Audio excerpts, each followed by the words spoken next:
डरावनी रातें YouTube channel पर आपका स्वागत है।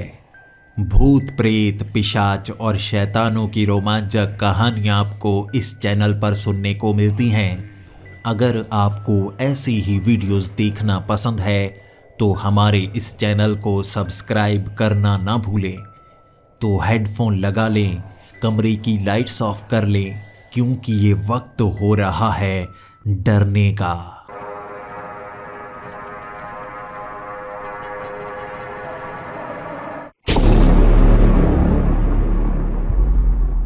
हेलो दोस्तों, मेरा नाम अमित कुमार है और आज मैं आपको अपनी ज़िंदगी की सबसे डरावनी कहानी सुनाना चाहूँगा।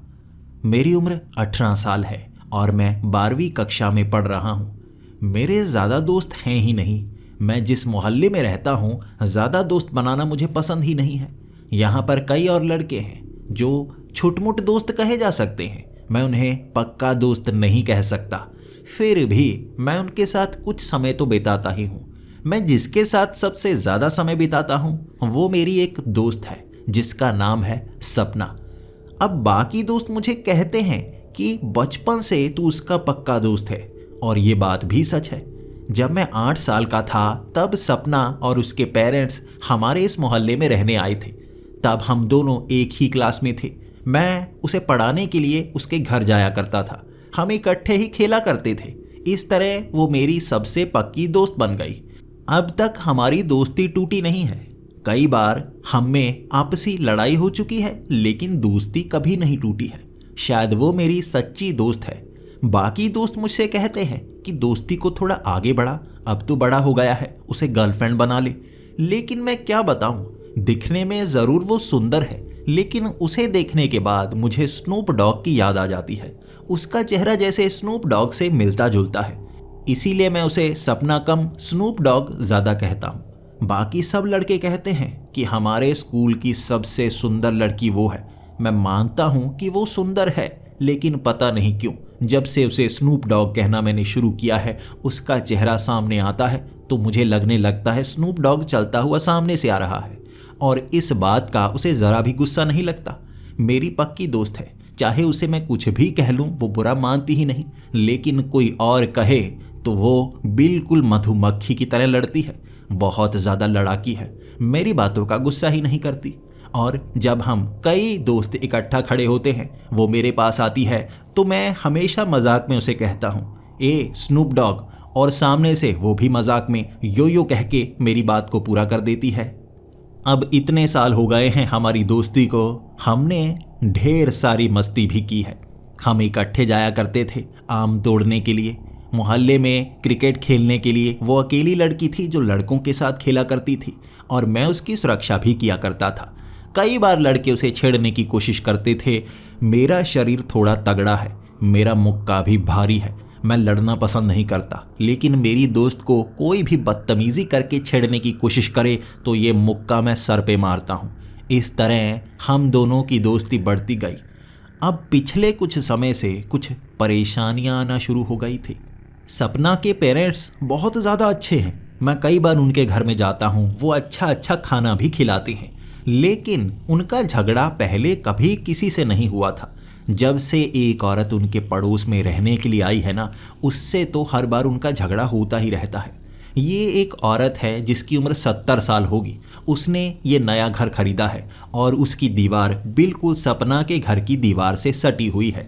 कई बार उनमें थोड़ी बहुत बहस हो जाया करती थी, क्योंकि सपना के घर की एक दीवार काफ़ी ज़्यादा गीली रहने लगी थी जो दूसरी तरफ से उस घर से सटी हुई थी। वो औरत घर में क्या किया करती थी जिस कारण वो गीलापन इस घर में भी आ रहा था और उनके जो दीवार के पेंट थे वो पपड़ी बनकर उतर रहे थे। अब वो औरत भी बहुत ज़्यादा अजीब थी। कुछ लोगों से वो बहुत अच्छे से बात किया करती थी, कुछ लोगों से बहुत लड़कर बात किया करती थी। अब हमारे मोहल्ले में सब कहने लगे थे कि उसका मूड बदलता रहता है, कभी वो बहुत प्यार से बात करती है, 2 ही सेकंड में जैसे अजीब तरीके से गुस्सा करने लगती है। रात को सड़कों पर घूमना उसे बहुत ज़्यादा पसंद है। वो बूढ़ी है, कोई लुटेरा उसे लूट सकता है, फिर भी भारी भारी गहने गले में पहने होते हैं और इसी तरह से रात को घूमने लगती है। वो पागल है, कभी कभी रात के 2-3 बजे भी सड़क पर बाहर घूम रही होती है। लेकिन हमें इससे परेशानी नहीं थी। परेशानी इससे थी कि सपना के पिता बार बार उससे झगड़ने लगे थे। कभी दीवार पर वो सीलन का आ जाना, कभी वो सामान हमारे घर की तरफ फेंक दिया करती थी, कभी कभी कचरा वो इस तरफ फेंक देती सड़क के बिल्कुल सामने, जैसे ये उसका इलाका हो। उसने अपने घर में जो पेड़ लगाया हुआ था, पहले वाले मालिक उसकी कटाई किया करते थे। ये कटाई करना ही नहीं चाहती थी। उसका कहना था कि पेड़ तो कुदरती हैं, इसके पत्ते अगर आपके घर में आते हैं मेरी कोई जिम्मेदारी नहीं है। इस तरह वो हर बार झगड़ती रहती थी। एक दिन तो मैं खुद सपना को लेने के लिए सुबह सुबह उसके घर गया था ताकि हम स्कूल जल्दी पहुंच जाएं। उस दिन सपना के पिता का झगड़ा उस औरत से बहुत ज़्यादा हो रहा था। उसने परेशान करके रख दिया था। अब तो गंदगी वो इस घर के अंदर फेंकने लगी थी और बहुत ज़ोर ज़ोर से हंसा करती थी। ऐसा लग रहा था जैसे वो पागल हो गई हो। लेकिन जब सपना के घर वाले पुलिस को बुलाती, वो बहुत अच्छे से पेश आती। कभी किसी ने उस औरत के घर अंदर जाकर नहीं देखा था। आखिर वो करती क्या है, उसके इतिहास के बारे में किसी को पता नहीं था। उस दिन वो सपना के पिता के साथ झगड़ रही थी और बात इस बार हाथापाई पर आ गई। उसके हाथ में एक पुराना सा डंडा हुआ करता था जिसके ऊपर एक खोपड़ी सी बनी हुई थी। ऐसा लगता था जैसे लोगों को डराने के लिए वो डंडा उसने खुद बनाया हो। वो डंडा उसके हाथ में था। अब उसके बाद हाथापाई शुरू हो गई और वो डंडा वो सीधा सपना के पिता के सर पर बरसाने लगी थी। भले ही उसके शरीर में इतनी जान नहीं थी, डंडा वो घुमा घुमा कर दे रही थी। सपना भी कूद गई। अब सपना की माँ भी बीच में कूद गई। दोनों मिलकर उस बुढ़िया की पिटाई करने ही वाली थी। तभी पड़ोसी इकट्ठा होने लगे कि एक बूढ़ी को क्यों मार रहे हो। मैं वहाँ खड़ा होकर ये सोचे जा रहा था सपना की मदद करूं या नहीं करूं, क्योंकि वो दोनों काफ़ी हट्टी कट्टी हैं, संभाल सकती हैं और वो बूढ़ी भी कमज़ोर है। फिर भी वहाँ खड़े खड़े समय काफ़ी हो गया। जब बात खत्म हो गई तो सपना मेरे करीब आई और कहने लगी, हिम्मत है तुम में, कोई शर्म है तुम्हें? किस तरह मेरे पिता के सर पे वो डंडे पड़ रहे थे, तुम यहाँ हंसे जा रहे थे। मैंने कहा, मैं करता भी क्या, अगर बीच में पड़ने की कोशिश करता तो वो बूढ़ी कहीं मेरे मुक्के से मारी ना जाती। मैं ये सोच के खड़ा रह गया। उस दिन सपना ने बहुत ज़्यादा मजाक बनाया था। हम इकट्ठा ही स्कूल गए थे, लेकिन आज थोड़ा लेट हो गए थे, इसीलिए स्कूल में डांट भी पड़ी थी। आज सपना का मूड बहुत ज़्यादा खराब था। बार बार वो क्लास में बैठी उस बुढ़िया को गाली दिए जा रही थी कि बहुत समय से परेशान कर रखा है। बार बार वो मुझे कहती कि तुम कुछ करते क्यों नहीं। मैंने कहा, मैं क्या करूं, भले ही मैं तुम्हारा पक्का दोस्त हूं, लेकिन अब मैं क्या कर सकता हूं। जब तुम्हारे पेरेंट्स कुछ कर नहीं पा रहे हैं, तुम कुछ कर नहीं पा रही हो, मैं क्या कर सकता हूं। अब उसे घर से भगा थोड़ी ना सकते हैं। उसने हंसकर कहा था, ऐसा करने की कोशिश करें, डराएं उसको, रात को भूत बनकर जाते हैं, बार बार तंग करते हैं। जिस तरह से वो हमें तंग कर रही है उसी तरह उसे तंग करेंगे, डर कर भाग जाएगी। बताएंगे उसको कि यहाँ घर में भूत रहते हैं। हमने प्लान बहुत सारे बनाए थे, लेकिन प्लान पर अमल तो तब कर पाते ना अगर आगे कुछ सही होता। उस दोपहर जब हम घर पहुंचे थे, सपना सीधे मेरे घर आ गई। मैंने पूछा, अभी तो तुम घर गई थी, मेरे घर क्यों आ गई? उसने कहा, घर में थोड़ी सी परेशानी है। मेरी माँ कह रही है पिता सुबह से कहीं गए हुए हैं, अभी तक आए ही नहीं। मैंने कहा, तो कहीं गए होंगे ना, काम पर गए होंगे। उसने कहा, नहीं, आज तो छुट्टी थी। मैंने कहा, छुट्टी थी तो किसी दोस्त के पास गए होंगे। सपना ने कहा, कहीं भी गए होते बताकर तो जाते ना, वो बताकर नहीं गए हैं और माँ को बहुत ज़्यादा चिंता हो रही है। अब मैं क्या करता। मैंने उसे कहा, कोई बात नहीं, चल बाइक के पीछे बैठ, अब देख कर आते हैं तुम्हारे पिता कहाँ कहाँ जाते हैं, वहाँ कहीं होंगे ना, किसी दोस्त के पास होंगे, है, मिल कर आते हैं। इस तरह सपना को मैंने बाइक के पीछे बिठाया और हम सपना के पिता के जितने दोस्त थे एक एक करके उनके घर में जाने लगे। आस पड़ोस के घर में पूछ लिया। शाम तक हम पूछते ही रहे। जब वापस घर आए, सपना के पिता घर नहीं आए थे। वो कहाँ जा चुके थे पता ही नहीं चला। रात के 9 बजे तक मैं उस घर में ही था। सपना के पिता घर आए ही नहीं। अब सपना और उसकी माँ बहुत ज़्यादा चिंता में थी। कभी भी उसके पिता इस तरह लड़कियों को घर में छोड़कर जाया नहीं करते थे। अब वो कहाँ चले गए हैं, ये एक खास मुद्दा था। उसके बाद सपना कहती रही पुलिस को कॉल करते हैं। मैंने कहा ठीक है, मैंने पुलिस को कॉल कर दी। 10 बजे पुलिस वाले वहाँ पर आ गए। उसके बाद कुछ पूछताछ की और उन्होंने कहा कि इतनी जल्दी केस दर्ज नहीं किया जाता, कम से कम 24 घंटे होने चाहिए। अगर कोई घर से गायब है उसके बाद ही कोई कंप्लेंट की जा सकती है। वो कह रहे थे रात का इंतज़ार कीजिए, हो सकता है कल सुबह यहाँ आ जाए या कहीं से कॉल कर दे, बता दे वो कहाँ पर गए हुए हैं। अगली सुबह मैं उसी घर में सोया था, क्योंकि उन्हें इस तरह अकेले छोड़ा नहीं जा सकता था। मेरी माँ भी मुझे कह रही थी कि मैं भी वहाँ पर सोने के लिए आ जाती हूँ। मैंने मना कर दिया था। कुछ समय हम बातें करते रहे। सपना और उसकी माँ काफ़ी ज़्यादा डरी हुई थी। सुबह भी उठकर हम बस इसी बात पर चर्चा किए जा रहे।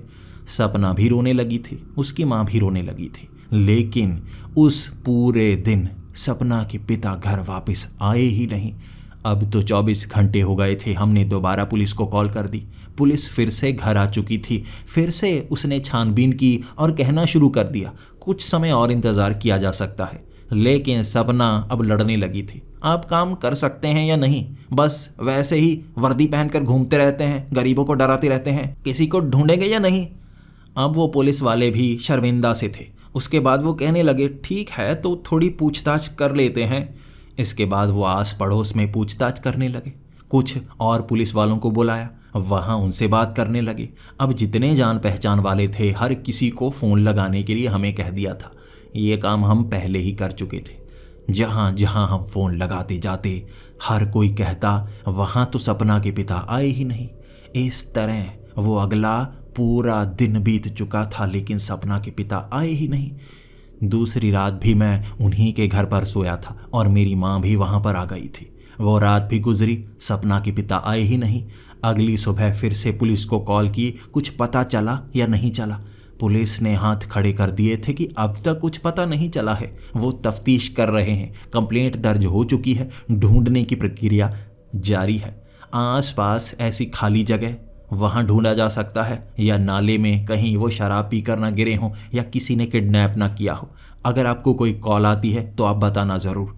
वो हमें बहुत ज़्यादा डरा कर चले गए थे और सपना का रोना रुकने का नाम नहीं ले रहा। वो तो कहे जा रही थी हमारे पिता को किसने किडनैप किया होगा, हमारे पास इतने ज़्यादा पैसे तो हैं भी नहीं।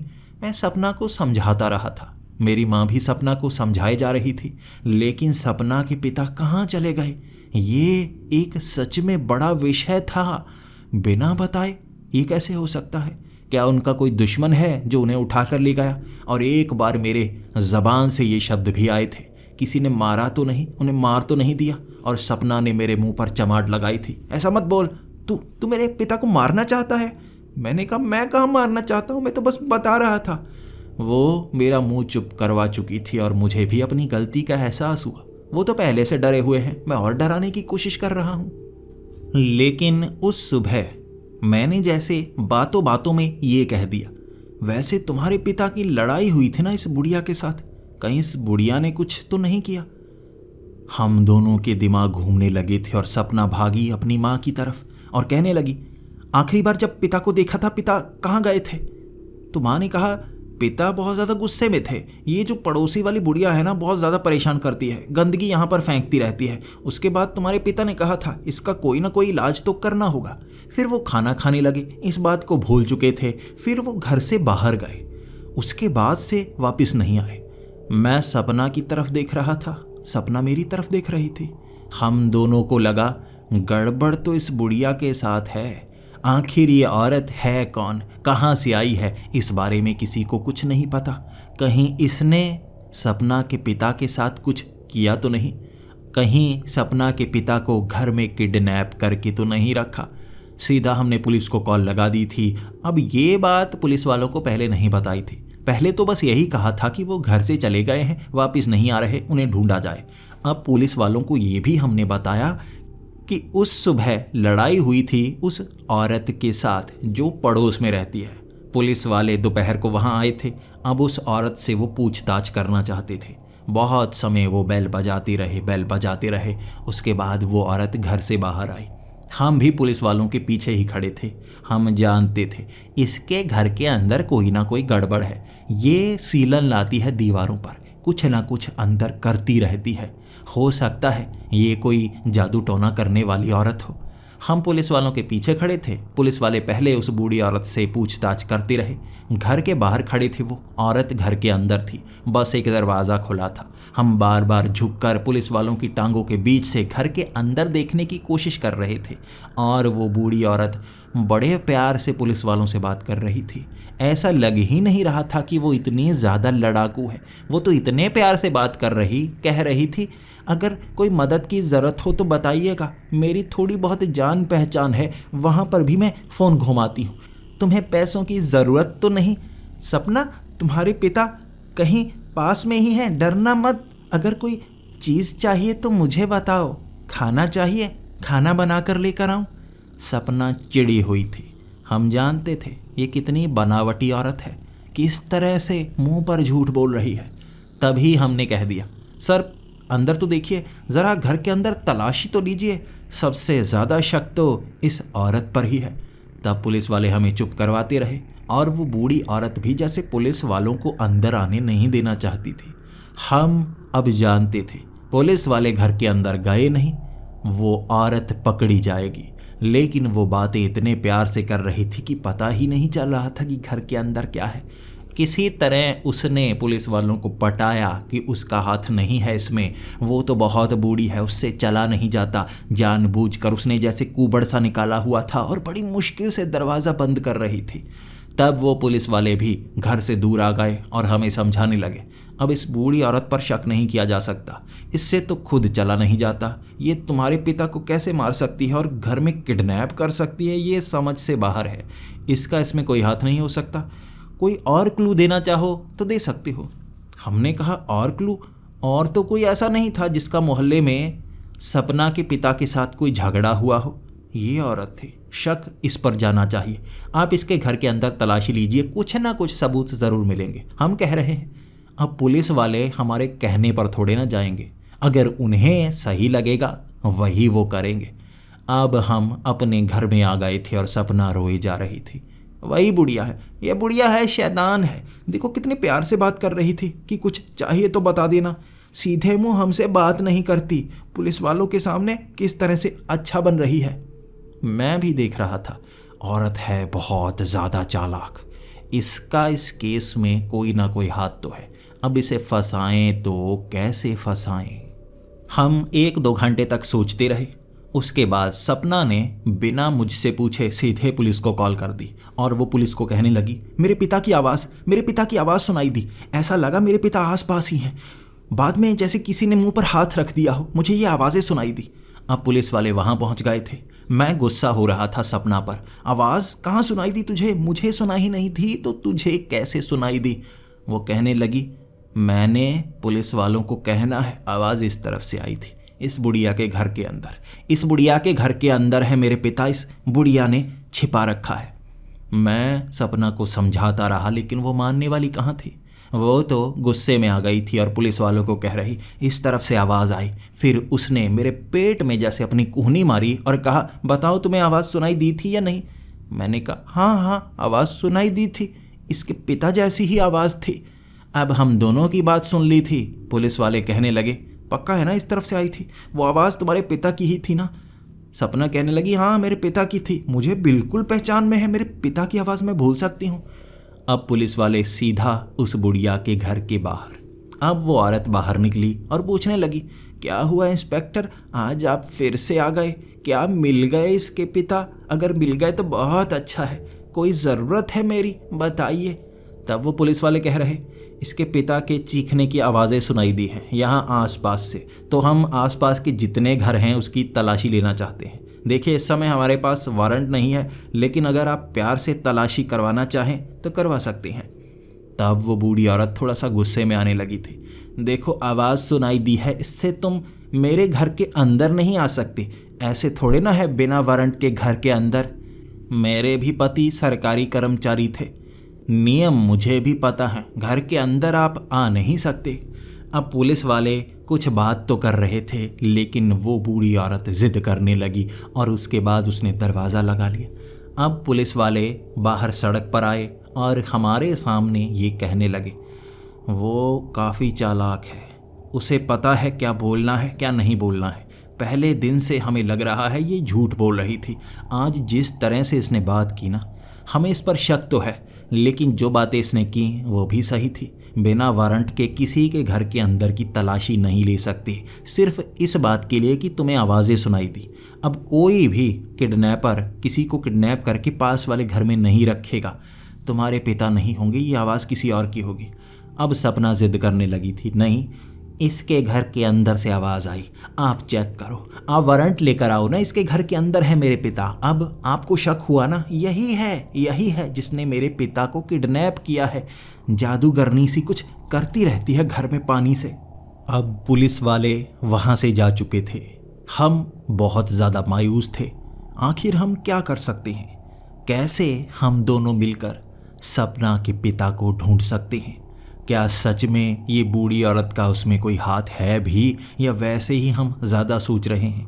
अगर इस बूढ़ी औरत का सीधे तौर पर भी सपना के पिता से झगड़ा हुआ था, तो इसमें इसे हम गुनहगार नहीं मान सकते जो सपना के पिता गायब हुए हैं। मैं सपना को समझा रहा था, हम बेवजह ही पुलिस वालों को भटका नहीं सकते। हो सकता है पुलिस वाले कुछ और सोच रहे हों, कहीं और तुम्हारे पिता गए हों, वहाँ वो आसानी से ढूंढ सकें, लेकिन हम जानबूझकर इस केस को इस तरफ ले जा रहे हैं, गड़बड़ ना हो जाए। सपना मान नहीं रही थी। सपना बार बार कह रही थी, मेरा दिल कह रहा है ये बूढ़ी औरत, कुछ न कुछ गड़बड़ है इसमें। अब सपना ने मुझे मना लिया।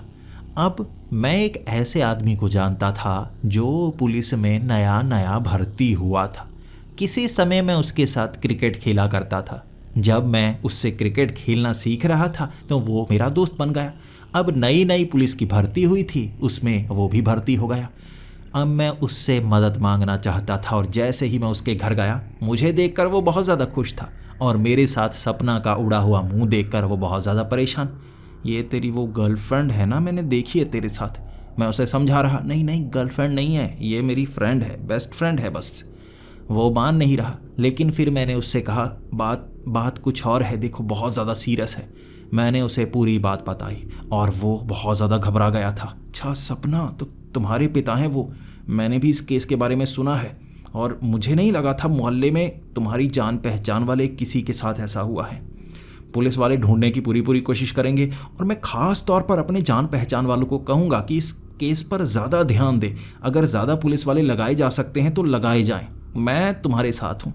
तब मैंने उसे चुपके से कहा, काम वो नहीं है, काम थोड़ा उससे अलग है, क्या आप करेंगे? वो पूछ रहा, उससे अलग है, क्या काम है? मैंने कहा, वो बूढ़ी औरत, उसके घर में गड़बड़ है। अब पुलिस वालों को वारंट चाहिए उसके घर अंदर जाने के लिए, और वो अंदर जाने किसी को देती नहीं। आसानी से तो वो घर के अंदर के राज किसी को जानने नहीं देगी। आपको घर के अंदर जाना होगा। वो कहने लगा, घर के अंदर? ऐसे कैसे घर के अंदर चले जाएंगे? सपना कहने लगी, हम पीछे से घुसेंगे, घर के अंदर देख कर आएंगे, अच्छी तरह से चेक करेंगे, बाहर आ जाएंगे। कुछ मिला तो ठीक है, नहीं मिला तो भी ठीक है। अब वो कह रहा था, नहीं, ये तो क्राइम हो गया ना, पुलिस में हूँ मैं, पागलों, मुझे फंसाना चाहते हो? अगर वो बूढ़ी औरत ने मुझे देख लिया ना अंदर और कह दिया ये चोर यहाँ आया था, मेरी नौकरी तो गई। तुम मुझे फंसाना चाहते हो? मैं भैया के पांव पकड़ने लगा, भैया देखो मदद कर दो भैया, सपना के पिता गायब हैं, आप सोच नहीं सकते घर में कितनी बड़ी परेशानी है। वो पहले मान नहीं रहा था, 1 घंटे उसके हमने घुटने छोड़े ही नहीं। अंत में वो कहने लगा, ठीक है, मैं मदद करने को तैयार हूँ। देखो प्लान तुम बनाओगे, प्लान फुल प्रूफ होना चाहिए। घर के अंदर कैसे घुसना है, कैसे बाहर निकलना है, वो बूढ़ी औरत घर में नहीं होनी चाहिए। हमने भी कह दिया, ठीक है, प्लान तो हम फुल प्रूफ ही बनाएंगे।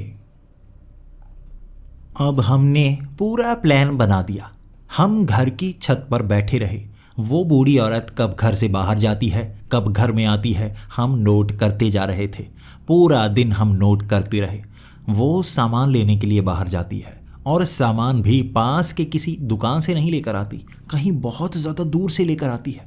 मैंने स्कूटर से उसका पीछा करने की कोशिश भी की थी, लेकिन वो जाती कितनी दूर है पता ही नहीं चलता। बहुत ज़्यादा शहर से भी बाहर कहीं चली जाती है, फिर सामान लेकर वो कुछ घंटे बाद वापस आती है।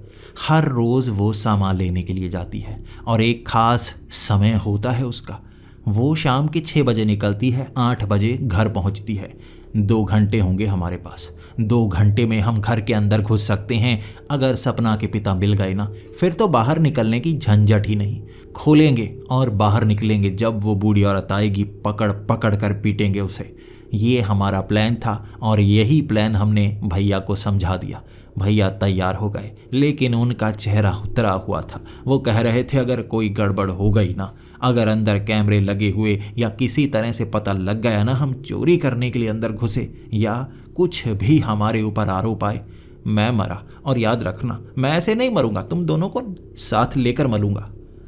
अब भैया ये कह रहे थे, हम भी थोड़ा डर रहे, लेकिन जैसे ही मैंने सपना की तरफ देखा, उसके अंदर डर नहीं था, उसके अंदर रोमांच था, अपने पिता को ढूंढने का रोमांच।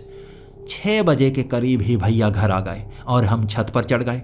अब 6 बजे निकली वो बूढ़ी औरत, सीधा चलते चलते मेन रोड पर पहुंची। वहां से पकड़ा ऑटो। मैंने इशारा कर दिया, चलो चलो चलो जल्दी करो। हम तीनों अब घर के इर्द गिर्द घूमने लगे। घर में और कोई नहीं था, अंदर घुसने के लिए कोई रास्ता ढूंढना था। सीधे पहुंचे हम बाहर वाले दरवाजे के पास। दरवाज़ा खोलने की कोशिश कर रहे, ताला लगा हुआ था। अब आसपास और खिड़कियों को देखने लगे, खिड़कियां सारी बंद। फिर भैया कहने लगे, खिड़कियां बंद है, अंदर नहीं जा सकते, चलो मिशन अबॉट मिशन अबॉट। सपना कहने लगी, ऊपर देखो भैया, ऊपर देखो। ऊपरी मंजिल पर खिड़की, और वो भी खुली, कोई जंगला नहीं लगा है।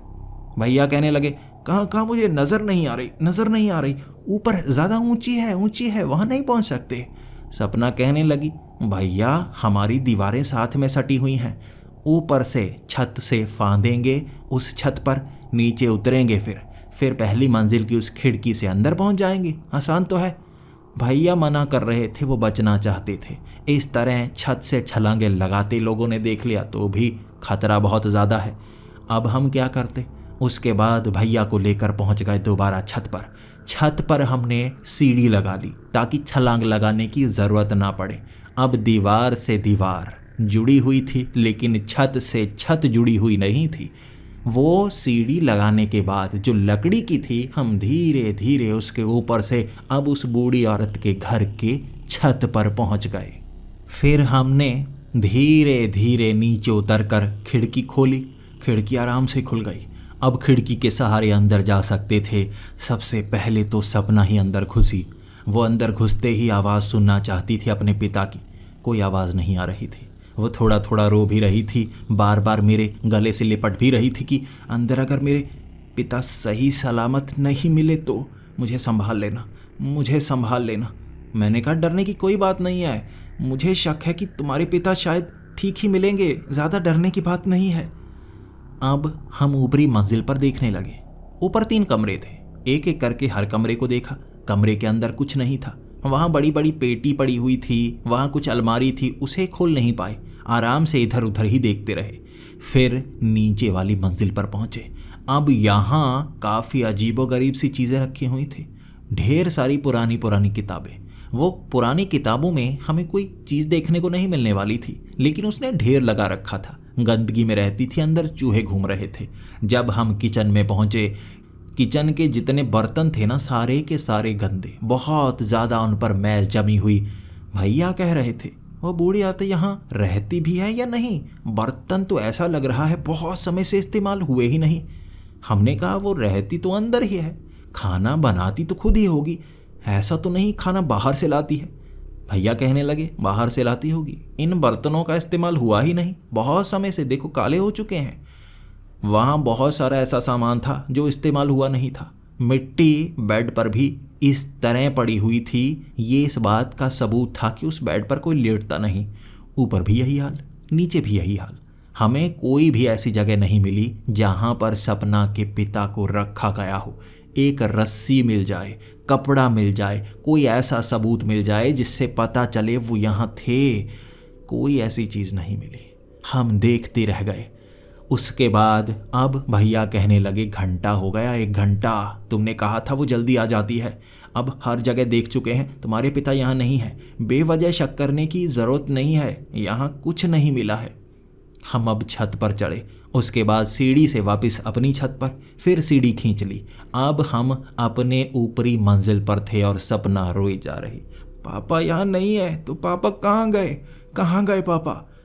अब भैया ने भी हमें कह दिया, अब बच गए। देखो दोबारा ऐसा काम मत कहना, मेरे घुटनों में दर्द रहता है, तुमने मेरे घुटने ना तोड़ने का काम किया था, इसलिए मैं मान गया। अब दोबारा ऐसा कोई काम करने को कहा ना मुझे, मैं दोबारा बात नहीं करूँगा तुमसे।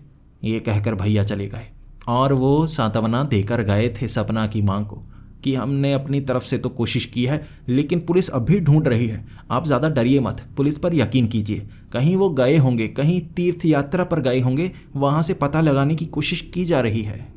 बहुत समय सपना रोती रही, मैं उसे समझाता रहा। वो मुझे गले से लगाए हुए रोती जा रही थी कि पिता वापस आ ही नहीं रहे। मैं उसे समझाता रहा, लेकिन उसका रोना रुकने का नाम नहीं ले रहा। 8:30 बजे वो धीरे धीरे रो रही थी। अचानक वो चीख कर कहने लगी, तुमने ध्यान नहीं दिया, ध्यान नहीं दिया। मैंने कहा, क्या हुआ, कौन सा ध्यान नहीं दिया? वो कह रही थी, अगर घर में बर्तन गंदे पड़े हैं, अगर वहाँ पर बेड है, उस पर मिट्टी जमी है, कोई सोता नहीं, कोई निशान नहीं है, पूरे घर में ऐसा था। मैंने कहा, हाँ बिल्कुल ऐसा था। वो अगर खाती घर में नहीं है बनाकर, बाहर से लाकर खाती है, तो सोती तो घर में होगी ना। सपना ने कहा, हाँ सोती कहाँ पर है, वहाँ तो हर बेड गंदा था, हर बेड पर ज़रा भी सिलवट नहीं थी, मिट्टी ऐसे जमी हुई थी कि हाथ लगाते तो हाथ का निशान छपता था ना। वो सोती कहाँ है? मतलब यहाँ घर में और कोई कमरा भी है, ऐसा कमरा जहाँ पर वो सोती है। हम वो कमरा देख ही नहीं पाए। मैं सपना को समझा रहा था, सपना तुम उस बूढ़ी औरत से पहले से इस घर में रहती हो, तुम्हें वो घर तब भी देखने को मिला था जब वो बिकाऊ था, अंदर गई थी ना। सपना ने कहा, हाँ मुझे पता है और कोई कमरा नहीं है, लेकिन एक बार सोचो सही, वो बूढ़ी औरत सोती कहाँ है? मैं भी सोचने को मजबूर ज़रूर हो गया था। बात में उसके दम था, भले ही यहाँ इतने ही कमरे हैं, लेकिन वो सोती कहाँ है, खाती कहाँ है? अगर बाहर से खाना लेकर भी आती है, इतनी अमीर तो है नहीं कि बाहर से बर्तन भी लेकर आए और बाहर के बर्तन बाहर ही रखे। वो यहाँ बर्तनों में डालकर तो खाती होगी ना। ये बर्तनों का इस्तेमाल नहीं करती, ये बेड का इस्तेमाल नहीं करती। सोती कहाँ है, रहती कहाँ है? इस बात का पता तो लगाना होगा। सपना की आंखें फिर से चमकी थी, उसे फिर से उस बूढ़ी औरत पर शक। अब सपना कह रही थी, हमने तब उसे देखा जब वो घर से बाहर थी, हम उसे तब देखेंगे जब वो घर के अंदर होगी।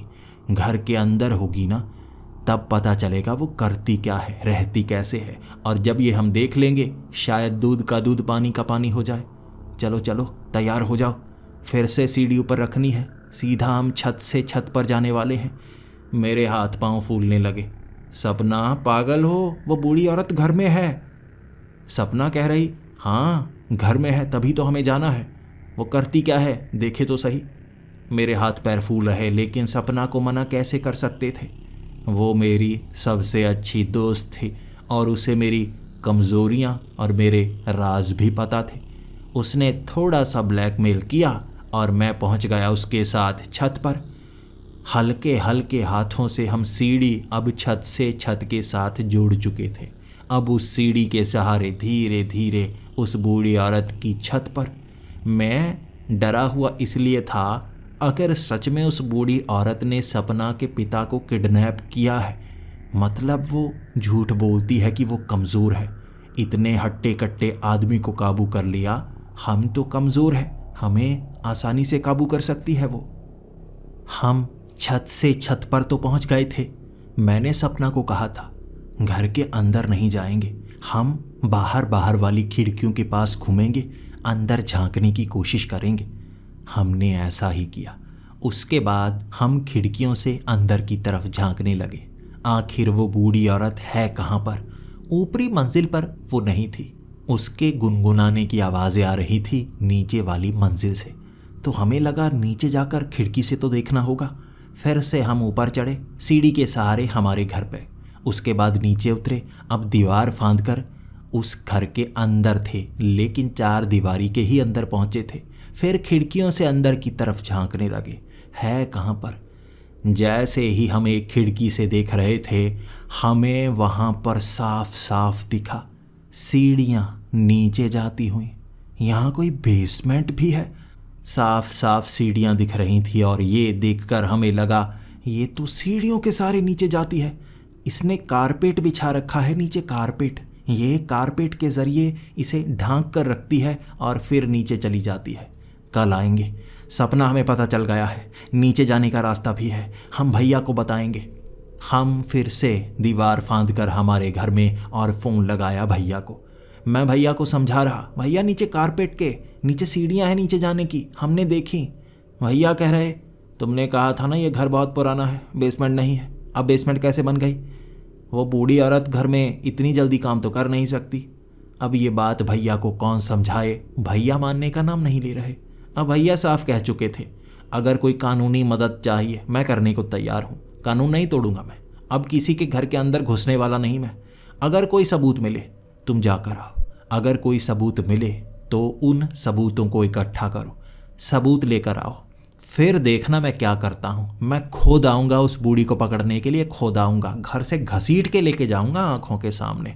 मुझे सबूत चाहिए, मैं मदद करूँगा, कानून नहीं तोड़ूंगा, बिना कानून के मैं काम नहीं करूँगा। भैया ने मना कर दिया। अब हमें लग रहा था कि जो काम भैया करना चाहते थे वो काम हमें करना होगा। अब उनके हाथ बंधे हुए हैं कानून की उन जंजीरों से, हमारे हाथ तो खुले हैं ना। हम उस रात बातें करते ही रहे थे। सपना की माँ कमरे में आई थी, लेकिन हमने कहा हमें कुछ बातें करनी है, हम सपना के पिता के बारे में जानना चाहते हैं। सपना की माँ बाहर चली गई थी, वो तो अपने अलग कमरे में सोना चाहती थी। मैं अब सपना से बातें किए जा रहा था। हम प्लान बना रहे थे कल क्या करना है। कल 6 बजे बूढ़ी औरत बाहर निकलेगी, हम घुसेंगे घर के अंदर। अब बेसमेंट में जाएंगे। बेसमेंट में पहुंचते ही वहां हमें यकीनन वो चीज़ मिलेगी जो छिपा रही है ये बूढ़ी औरत। हम इंतज़ार करने लगे। अगले दिन शाम हुई, वो चल पड़ी अपने उसी रास्ते पर। उसने जैसे ही उस बड़े रोड पर वो ऑटो पकड़ा, हम सीधा घर की तरफ भागे, छत पर चढ़ गए और सीढ़ी टिकाने लगे। हमने सीढ़ी लगा ली इस घर से उस घर की। उसके बाद सीढ़ी के सहारे छत पर नीचे उतरकर हम खिड़की से घर के अंदर। अब सपना से रुका नहीं जा रहा था। सपना मेरे साथ भागती हुई, मुझे भी खींचती हुई सीधा नीचे पहुंची और कारपेट को खींचकर उसने ऊपर की तरफ उठा दिया। नीचे फर्श था, ये फर्श था पत्थर का। अब उस फर्श के पत्थर को देखकर वो कहे जा रही, बटन ढूंढो, बटन, यहाँ बटन होना चाहिए ना। जब हमने खिड़की से देखा था यहाँ सीढ़ियाँ थी ना नीचे जाने की, नज़र नहीं आ रही सीढ़ियाँ, बटन होगा ना खोलने के लिए। दीवार पर देखने लगे, हर बटन दबाकर हमने लाइट जलाई, पंखा जलाया, लेकिन वो फर्श साधारण फर्श लग रहा था। खिड़की से वो क्यों सीढ़ियाँ दिख रही थी। सपना कह रही थी, हथौड़ा लेकर आओ, फर्श तोड़ते हैं, सीढ़ियाँ निकल आएंगी ना। मैं सपना को समझा रहा था, नहीं सपना, अगर सीढ़ियाँ होती तो यहीं होनी चाहिए थी, दरवाज़ा होता तो यहाँ होना चाहिए था। वो भ्रम था हमारी आँखों का। कोई सीढ़ियाँ नहीं है यहाँ पर, कोई सीढ़ियाँ नहीं है। सपना मान नहीं रही थी। बड़ी मुश्किल से मुझे सपना को बाहर निकालने का मौका मिला। सपना को खींचकर मैं ऊपर लेकर आया और छत पर चढ़कर हम सीढ़ी के सहारे अपनी छत पर गए थे। उसके बाद घर के अंदर वो रोए जा रही। वो कह रही थी, मुझे लगा था रास्ता मिल गया है, रास्ता नहीं मिला, हमें रास्ता नहीं मिला, मेरे पिता कहाँ पर हैं। मैं उसे क्या समझाता, उसे गले से लगाकर बस मैं सांत्वना ही दे सकता था। लेकिन अचानक ही 9 बजे के करीब सपना फिर से कहने लगी, एक रास्ता है, हम फिर से जाएंगे। अब हम देखेंगे उस खिड़की से सीढ़ियाँ नज़र आती हैं या नहीं आती, अच्छे से देखेंगे। भ्रम नहीं हो सकता जो 2 बार नज़र आए। एक बार सीढ़ियाँ दिखी, दोबारा भी दिखनी चाहिए। वो सीढ़ियाँ वहाँ है, दरवाज़ा है, कहीं से तो वो बूढ़ी खोलती होगी ना, बस हमें वो पता करना है। अब फिर से उसके दिमाग पर फितूर था उस बूढ़ी औरत के घर जाने का। हम 9 बजे दीवार फांद कर उसके घर के अंदर गए, खिड़कियों से झांकने लगे। अब वो खिड़की से भी हमने झांका, क्या सच में वहाँ पर सीढ़ियाँ हैं? नहीं, वहाँ पर कोई सीढ़ियाँ नहीं थी, वहाँ तो वो कालीन बिछा हुआ था ना। तब वो बूढ़ी औरत दूसरे कमरे से आई, हंसती हुई, मुस्कुराती हुई। कुबड़ नहीं था उसके, अब बिल्कुल सीधी चलती हुई।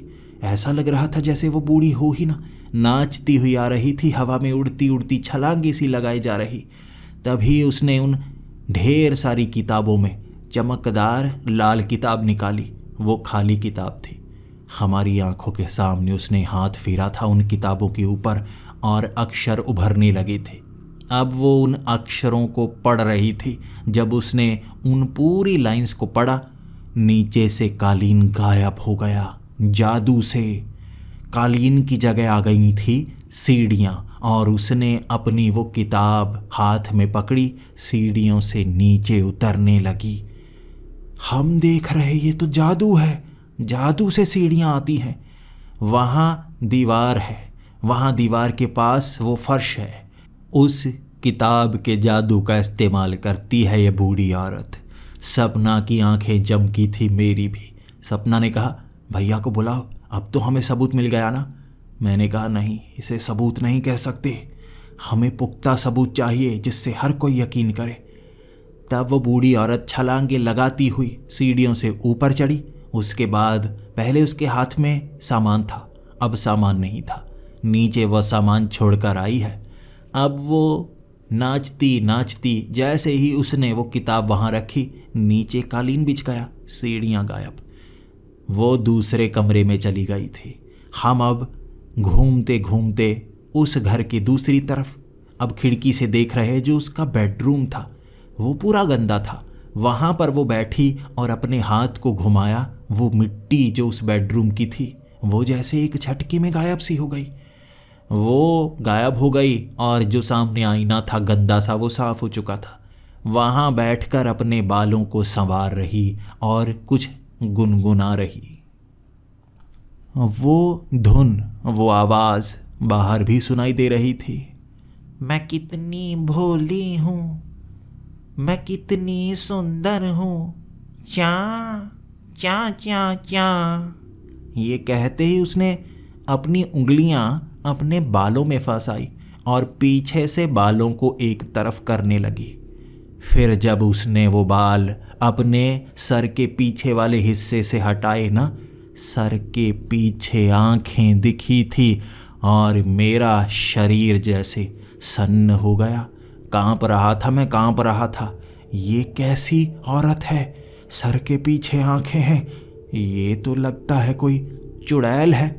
चीखना चाहता था मैं, चीखना, लेकिन क्या करूं, सपना ने मेरे मुंह पर हाथ रख दिया था और वो देख रही थी उस चुड़ैल को। अब हम जान गए थे यहाँ घर के अंदर क्या होता है, क्या करती है वो। इसे सबूत की तरह किसी के सामने पेश भी नहीं कर सकते। फिर हम दीवार फांद कर अपने घर गए थे। सपना प्लान बना रही थी, चुड़ैल का सामना कैसे करना है। ये चुड़ैल है, तभी तो काबू कर लिया ना मेरे पिता को। इतनी आसानी से काबू थोड़े ना कर सकती थी। सीढ़ियों के नीचे उसने किसी कमरे में मेरे पिता को रखा होगा। हमें निकालना होगा, हमें मेरे पिता को आज़ाद कराना होगा। हमने इंटरनेट पर सर्च करना शुरू कर दिया, कैसे एक चुड़ैल को मारा जा सकता है। हम बहुत जगह ढूंढते रहे। एक चीज़ थी जो बार बार सामने आ रही थी, एक चुड़ैल या डायन, उसके बालों में उसकी शक्ति होती है, बालों में छिपा कर रखती है अपनी शक्ति को। उसकी चोटी कटने के बाद उसकी शक्ति खत्म हो जाती है। और ये चीज़ पता होने के बाद हमने एक एक कैंची अपनी जेब में डाल ली और इंतज़ार करने लगे अगले दिन का।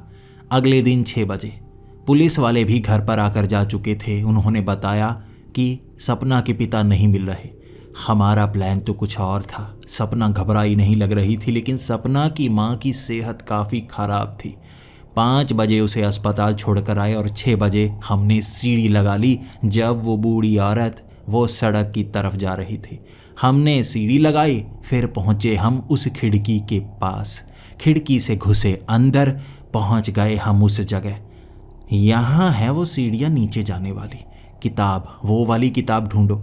वो चमकीली किताब सामने थी, उसे निकाला, उस पर हाथ फेरने लगे। जादू।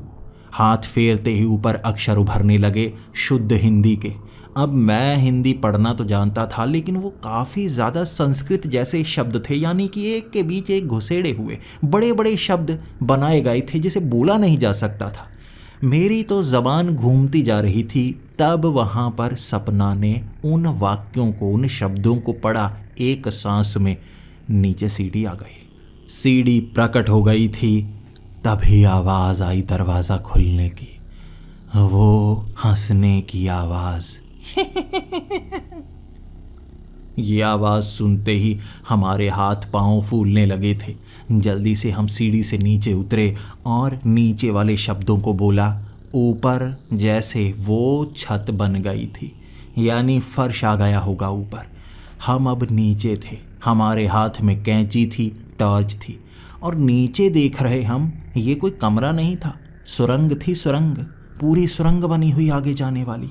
हम उस सुरंग के सहारे आगे जाते गए। वहाँ कई बल्ब लगे हुए थे। पूरी सुरंग बना रखी थी उस चुड़ैल ने, लेकिन वहाँ हड्डियाँ, जानवरों की हड्डियाँ, ऐसी बदबू ही बदबू थी। जब हम उस सुरंग के अंत में पहुँचे, बेड़ियों से बांध रखा था सपना के पिता को और मुंह पर बांधी थी पट्टी। सपना के पिता को बिठाया था एक टॉयलेट सीट पर और पैंट उतारी हुई थी। इस तरह हम भागते हुए गए और मैंने तो सपना के पिता को पहले संभाला। सपना के पिता की मुंह पर पट्टी उतारी और सपना के पिता कह रहे, सपना मुंह उस तरफ करो, और तुम वही हो ना इसके दोस्त? आखिर तुमने हमें ढूंढ ही लिया। मैंने कहा, मैंने नहीं ढूंढा, ये कमाल सपना का था। फिर हमने बेड़ियों से जैसे निकालने की कोशिश तो की सपना के पिता को। पीछे से आई वो आवाज़, ठक। तब सपना के पिता कह रहे, आ रही है वो, आ रही है, जल्दी बेड़ियाँ खोलने की तरकीब लगाओ, कोई तरकीब लगाओ। ये बेड़ियाँ उसने जादू से बनाई हैं, मैं नहीं जानता कैसे, पर जादू से बनाई हैं। वहाँ बहुत सारे बर्तन थे, बर्तन ही बर्तन, और ऐसा लग रहा था चमकते हुए बर्तन।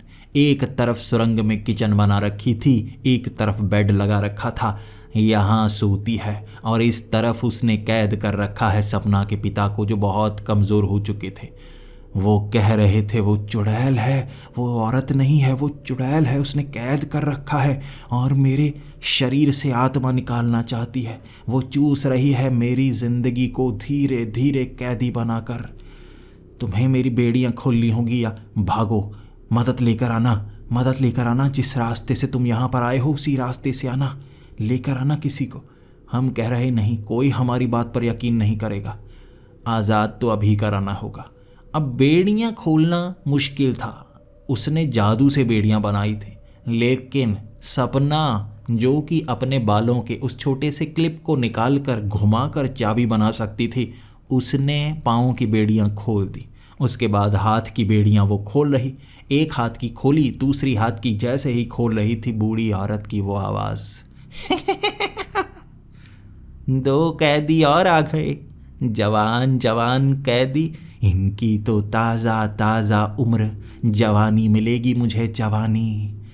ये तो उम्र बड़ी का है, इससे जवानी चूसने में ज़्यादा शक्ति नहीं मिलती, तुम्हारी जवानी चूसूंगी। इतने में सपना ने अपने पिता की वो बेड़ियाँ खोल दी, लेकिन सपना के पिता डरे हुए, पीछे हो जाओ, पीछे हो जाओ, ये साधारण औरत नहीं, ये चुड़ैल है, इसकी रफ्तार बहुत तेज़ है। तब उसने छलांग लगाई थी और वो उस सुरंग की छत से चिपक गई, बिल्कुल छिपकली की तरह, और उल्टी होकर बाजुएं मोड़ मोड़ कर चल रही, हमें डरा रही। मकड़ी की तरह रफ्तार थी उसकी, कभी इस तरफ कभी उस तरफ, इधर उधर घूम रही और हमें धक्के देकर गिरा रही।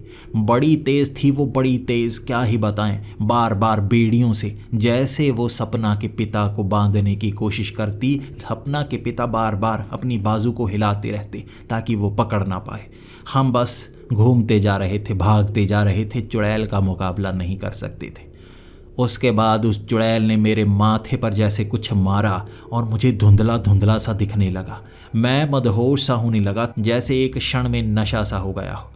मेरी टांगें हिल रही थी जैसे कोई नशेड़ी गिर रहा होता है ना, बिल्कुल वैसे। और वहाँ सपना के पिता कह रहे, मुझे कैद कर ले, छोड़ दे बच्चे को, छोड़ दे बच्चों को, छोड़ दे। वो कह रही, अब मैं राज किसी को जानने थोड़े ना दे सकती हूँ, मैं बाहर थोड़ी ना आ सकती हूँ। उसने सपना को पकड़ लिया जो उसकी चोटी काटना चाहती थी, लेकिन वो बहुत तेज थी, उसे जैसे मारा ही नहीं जा सकता था। वो सपना को पकड़े हुए, सपना के पिता को पकड़े हुए एक एक बेड़ी लगा चुकी थी। सपना अपने दूसरे हाथ से कैंची बस उसके बालों पर चलाने वाली थी, तभी वो पीछे हट गई। अब मैं जानता था उसका ध्यान मुझ पर नहीं है। मैंने वहाँ से पेन उठाया। गेम मैं भी खेलता हूँ, पेन का वार सच में काफ़ी दमदार होता है। मैंने घुमा कर पेन जो उसके सर के पिछले हिस्से पर मारा ना, वो तो झूलने लगी थी, झूलती हुई दीवारों से टकरा रही।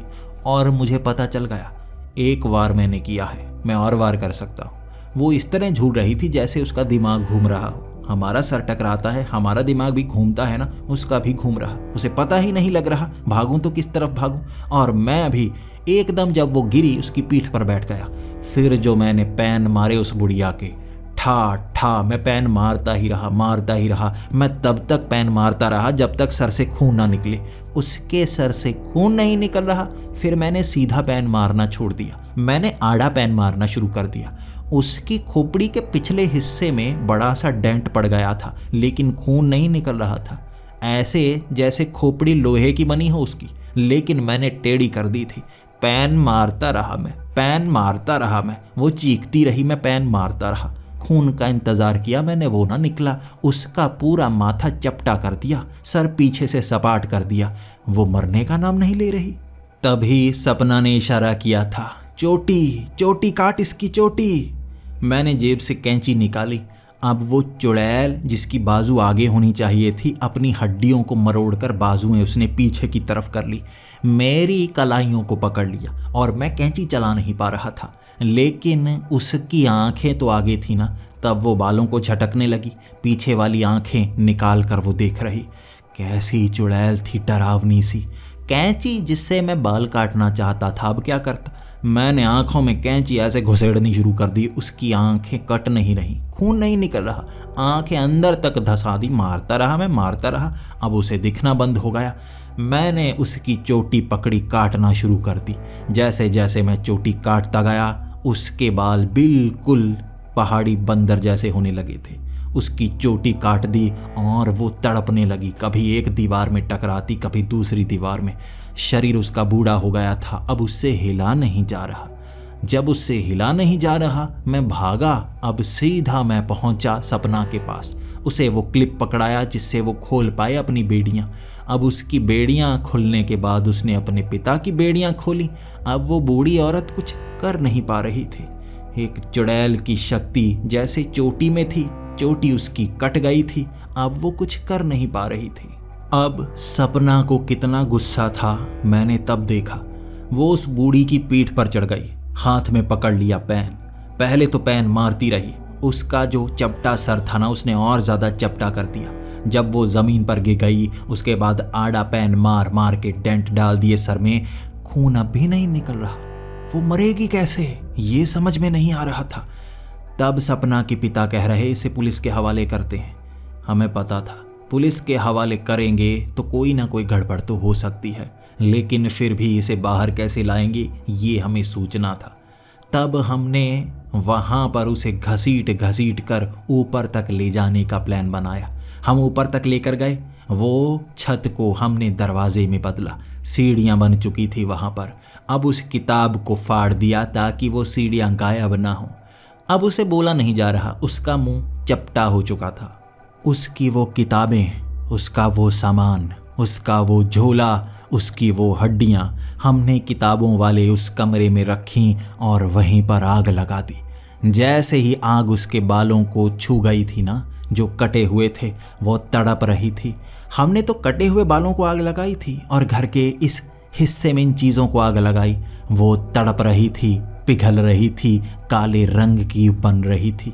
जैसे तारकोल होता है ना, वो पिघल कर काली हो गई और वहाँ घर के इस हिस्से में आग लग गई। पूरा कमरा जल रहा था। हम खिड़की से बाहर भागे थे। इस तरह वो कमरा पूरा जल गया था और वो आग घर में पूरी तरह नहीं फैल पाई थी। अब किसी तरह हम बच गए थे और वो जलकर तेल का हिस्सा बन गई। निशान छप गया था दीवार पर, जैसे कोई आत्मा हो जो दीवार के रास्ते से बाहर गई हो। पुलिस को रात को ही हमने बुलाया था और तब वहाँ सपना के पिता को देखकर पुलिस वाले भी खुश। वो कह रहे आखिरकार केस खत्म हुआ। दबाव बहुत ज़्यादा था कि कैसे एक मोहल्ले से आदमी गायब हो गया। वो बहुत ज़्यादा तनाव में थे और हमने बता दिया कैसे वो औरत ने किडनैप करके रखा था। घर के अंदर से वो निकले हैं। जैसा हम कह रहे थे पुलिस वालों को मानना पड़ा। चुड़ैल वाली बात नहीं मान रहे। वो कह रहे थे ये बच्चे बात बढ़ाकर कर रहे हैं। सपना के पिता ने भी कहा हाँ शायद बढ़ाकर कर रहे हैं। वो चुड़ैल जैसी हरकतें करती थी। वो शायद इंजेक्शन अपने पास रखती थी जो उसने हमें दिया था, तभी मैं पागलों जैसी हरकतें कर रहा था। तब सपना के पिता ने आंख मार कर कहा था चुड़ैल की बात मत करना, कोई यकीन नहीं करेगा, वरना हम पर इल्ज़ाम लगाएंगे उसे मारने का। अब ये कहेंगे वो भाग गई। कहाँ भागी ये पुलिस वाले ढूंढेंगे। घर की तलाशी ली गई थी। वो टनल्स को ढूंढा गया था और हर कोई हैरान था। मोहल्ले में दहशत फैल गई थी। एक बूढ़ी ने इतनी बड़ी टनल खोद ली। वो कई घरों के नीचे से निकलकर आगे जाने वाली टनल थी। वो आगे और खोद रही थी। हर कोई बहुत ज़्यादा डरा हुआ था और वो दहशत बनी रही बहुत समय। ढूंढते रहे पुलिस वाले उस औरत को जो चुड़ैल थी, हमने मार डाली थी। सपना आज भी उस दिन को याद करती है, बहुत डरती है और अपने पिता से बहुत प्यार करती है। मैं आज भी उसका सबसे सच्चा दोस्त हूँ। शायद इस घटना के बाद और भी अच्छा दोस्त बन गया। अब भी मेरे दोस्त कहते हैं तेरी बेस्ट फ्रेंड है और बेस्ट फ्रेंड से ज़्यादा अच्छी लड़की कोई मिल ही नहीं सकती। स्कूल की सबसे खूबसूरत लड़की तुझे खूबसूरत क्यों नहीं लगती? मैं क्या बताऊं उन्हें। मैं स्नूप डॉग को डेट नहीं करना चाहता। ये थी मेरी ज़िंदगी की सबसे डरावनी घटना। क्या आप भी ऐसी कोई घटना जानते हैं? तो नीचे एक इंस्टाग्राम आईडी दी गई है, उस पर अपनी कहानी ज़रूर भेजिएगा। मैं इंतज़ार करूँगा आपके लिए और कहानियाँ जल्द ही आने वाली हैं। तब तक के लिए डरते रहें।